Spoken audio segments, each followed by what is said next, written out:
all know, Caitlin Clark is coming off this groin and ankle injury from the 2025 season. And I'm here to tell you, I'm one of the people that has been on this thing with her mechanics and mobility being an issue. We heard Stephanie White speak about Caitlin Clark mechanics possibly being an issue at the conclusion of the season. Now, I am here to tell you, it's looking like that could be the case. There's a mysterious video that has went out, and I'm pretty sure this is the first time you guys are. So, you know how everyone was talking about Caitlin Clark's comeback? Well, the rumors just exploded online. Mysterious footage of her, right after those season-ending injuries, started leaking everywhere. Fans were desperate to see her, and what they saw was pretty shocking. Her famous shot, the one that made her a legend, it just looked different. It wasn't that smooth, fluid motion we all remember. This was hesitant, almost disjointed. It definitely raised a lot of questions about her return. Was this the recovery we hoped for, or was she really struggling? People are worried if she'll ever be the same. So we have another entry into the Caitlin Clark fans are bored file. This time coming courtesy of some comments made by NBA trainer Chris Brickley. Brickley has trained some of the, or worked with at least some of the most famous names in the game. LeBron James, Kevin Durant. I mean, there is a list that goes on and on. He's sort of a celebrity trainer, if you will, in a sense, but you don't get to that status if you don't have the credibility in the gym, of course. And Caitlin Clark would be a huge name to add to that list. Her name came up in a podcast appearance he was doing. The Line with Dr. Kristen Holmes is the name of Listen, that WNBA season for Clark, it was just brutal. She was hit with one setback after another, even before the games really started.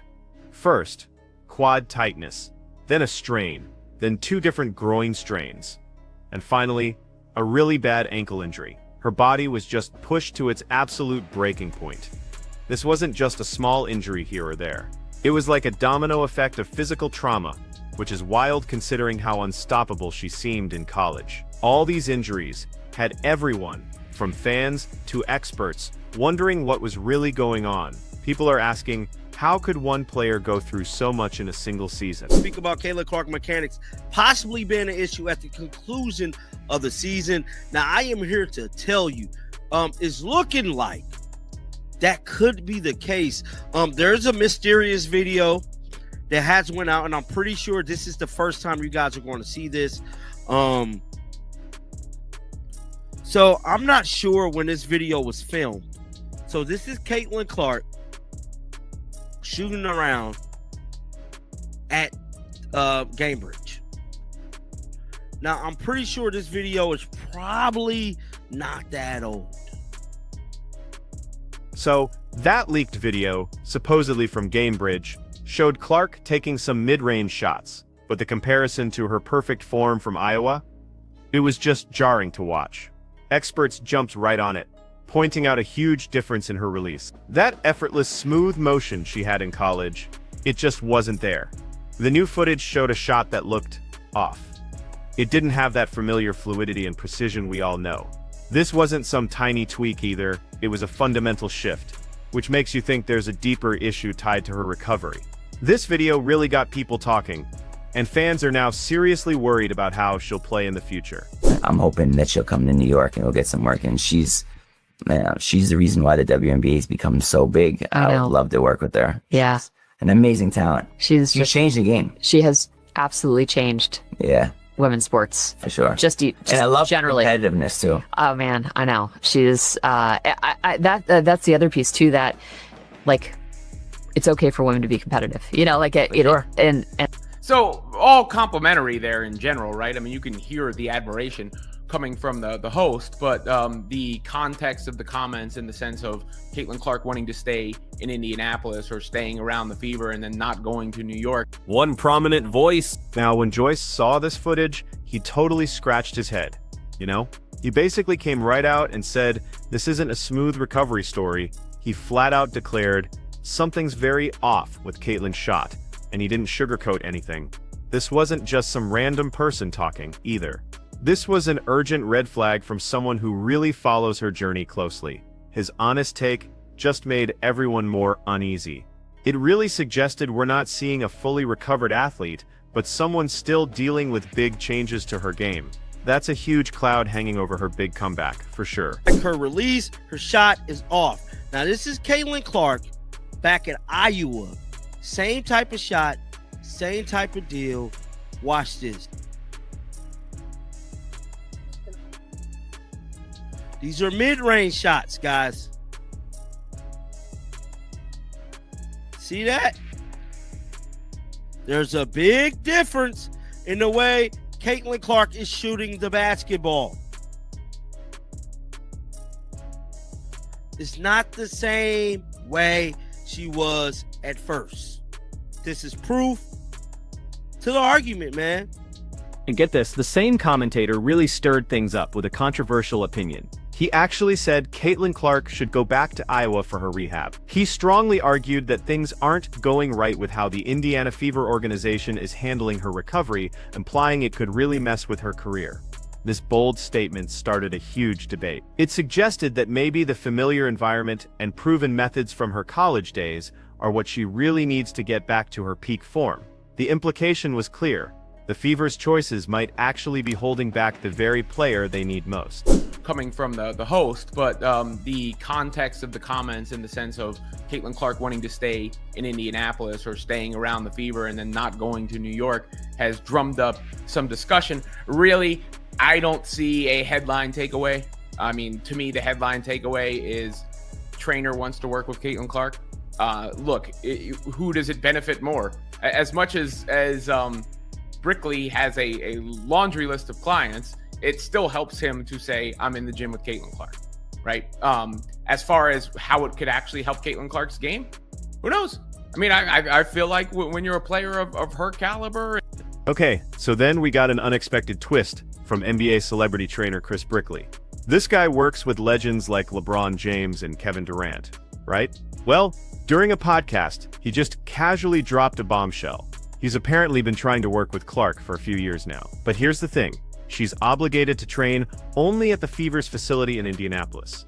This just confirmed that even with all her struggles, some of the top trainers in basketball really want to help her.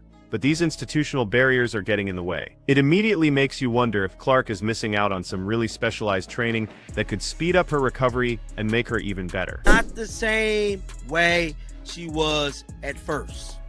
This is proof to the argument, man. Watch Caitlin release on this. Smooth, flow like water. She really wants you guys to see this. Step back. Smooth. Everything is smooth, flow like water, guys. See that? Her release. Now let's go back to this right here. Watch this.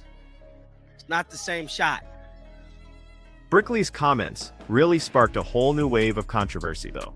Everyone's asking, why is Caitlin Clark, a generational talent dealing with unique injury challenges, seemingly stuck in Indianapolis for her off-season training? The conversation quickly moved from her shot mechanics to the team's control over her recovery choices. Was it a smart move for team cohesion to keep her there?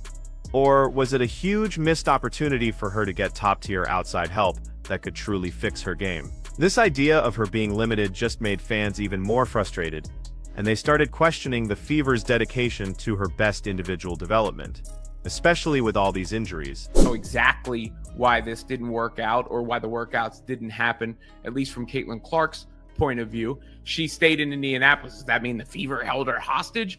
But remember last offseason when the workout footage came out and everybody was all pumped and excited? It's not like people were saying Caitlin Clark is doing the wrong thing in the lab when she was working with Keith Porter at the time. Now, as far as Caitlin Clark's off-season training and regimen, sure, I mean, when you have an injury-riddled season the way that she did, all of that stuff can come into question, right? Like, why did that happen? Remember the muscle photos that blew up so big? I mean, But here's the thing, not everyone thought Brickley's revelation was some huge scandal. Some analysts quickly offered a different take.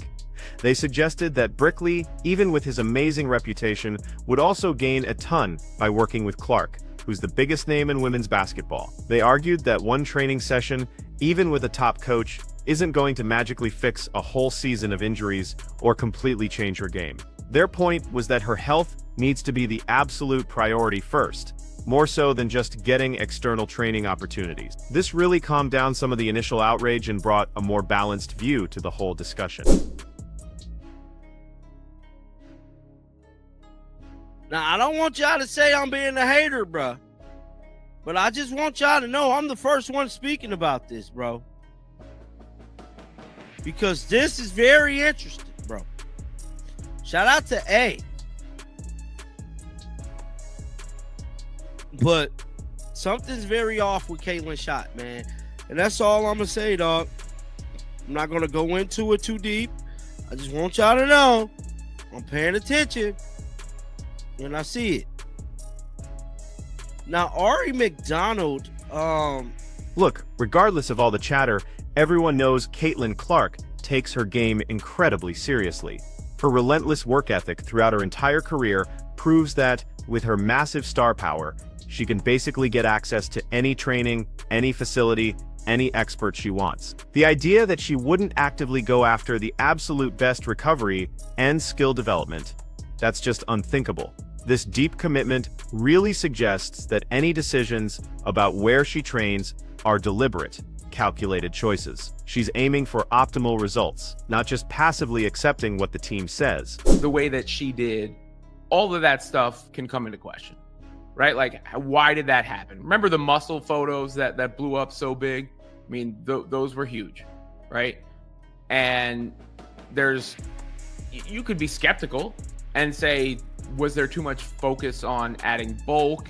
And did that have something to do with the injury? I don't know, right? Like, again, I'm not going to sit here and tell you I know. As far as whether or not she did the right things training in the lab, I don't think she was healthy enough or on the court enough for us to really get a full picture there and be able to make a... So, with all this speculation and leaked footage flying around, one crucial, undisputed truth really stood out. Caitlin Clark's #1 priority, above absolutely everything else, has to be getting back to full health. Lay expert, every commentator, every single concerned fan agreed on this. Her body, that fundamental base, needs to be completely right before anyone can even start talking about refining skills or changing her mechanics. If her physical foundation isn't solid, then honestly, nothing else matters. This collective understanding really highlights how serious her injury-plagued season was and the huge pressure on her recovery right now. And I sustained this during the Phoenix game back oh wow. in August. So we never really heard about what happened to her, but she's detailing what happened. Let's see. Hey everyone, I'm back. I saw my comments from my last video, someone asking which bone did I fracture, and it was my fifth metatarsal, which is also known as a Jones fracture, and I sustained this during the Phoenix game back in August. Not too long after I did have surgery, and I had a screw placed in between my bone to hold it in place and to pretty much promote healthy bone healing. After surgery, I was in a soft cast for about 2 weeks, and I was doing a lot of non-weight bearing things, but that was just pretty much me just laid up on the couch. Now this isn't just any offseason, you know? It's pretty much been declared the most important one of her entire career.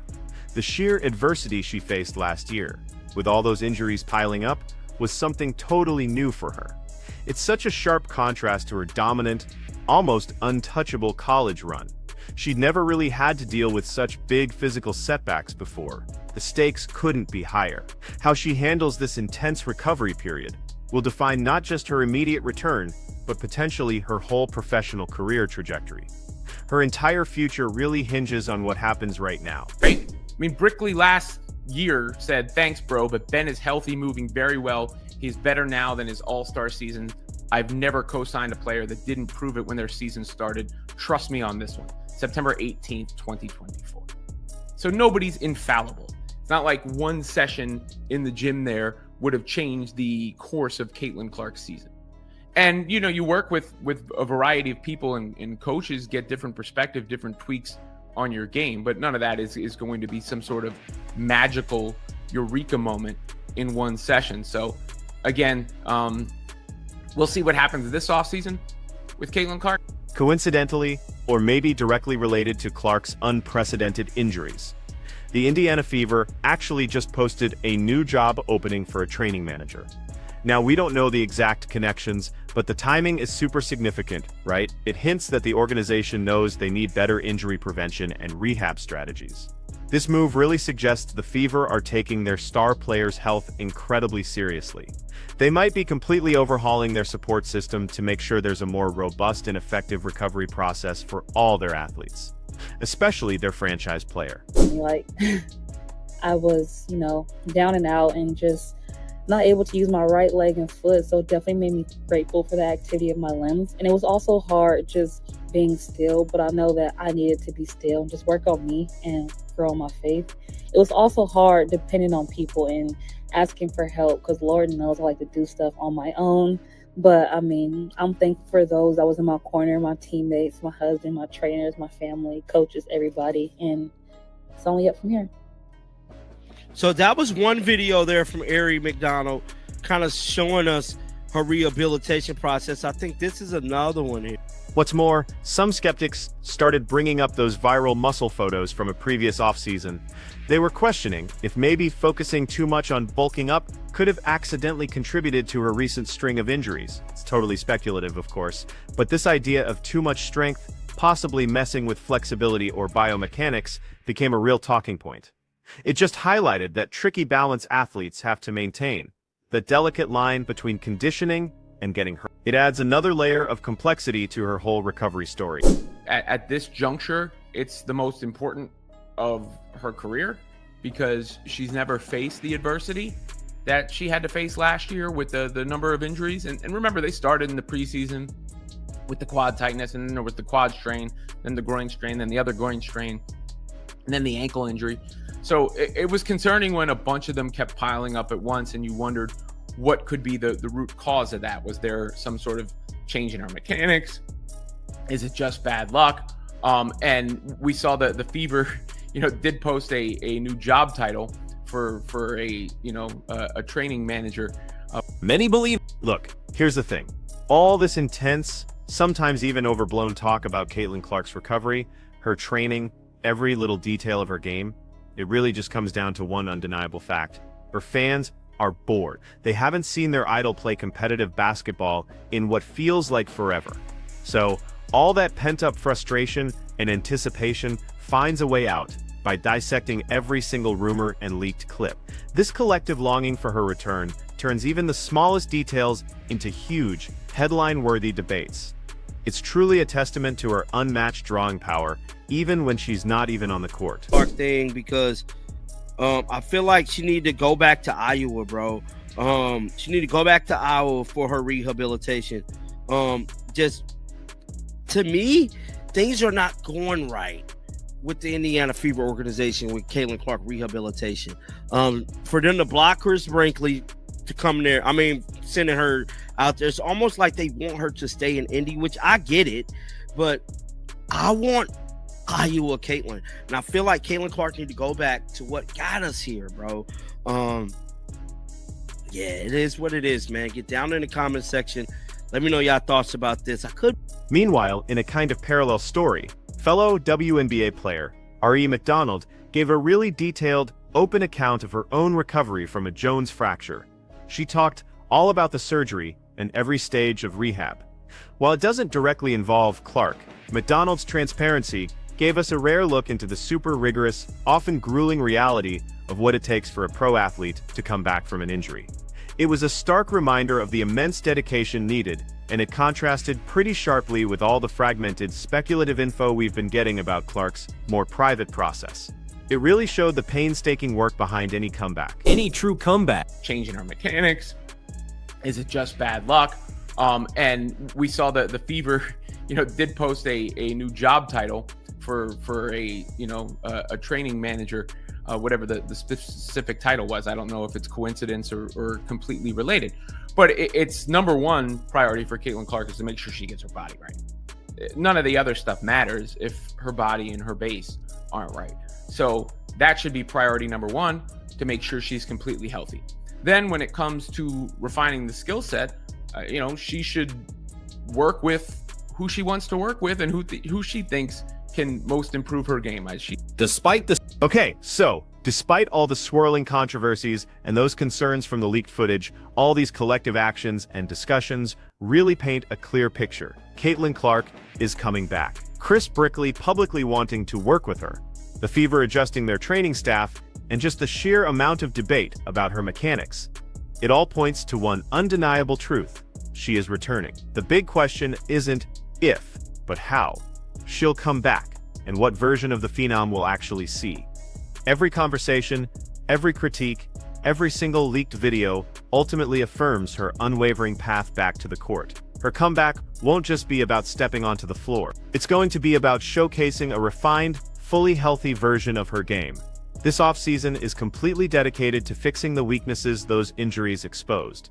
Maybe she'll diversify her offensive moves, really improve those pull-up middies, or master floaters from brand new angles. We're not just expecting a return, we're looking for a strategic evolution. She's a player who has used adversity to emerge, even stronger. This is her calculated, determined path. She's meticulously preparing to reclaim her dominance and silence any lingering doubts. So yeah, while that leaked footage caused a moment of panic, and the controversies around her training keep fueling the debate, the underlying message is crystal clear. Caitlin Clark is absolutely, unequivocally returning. This isn't just about recovering from injury. This is a meticulously planned, high-stakes comeback designed to reassert her unparalleled dominance. The entire basketball world is now poised, holding its breath to see not just a return, but a triumphant re-emergence of the player who redefined the game. She'll be stronger, wiser, and more determined than ever. Get ready, because the Phenom is almost here.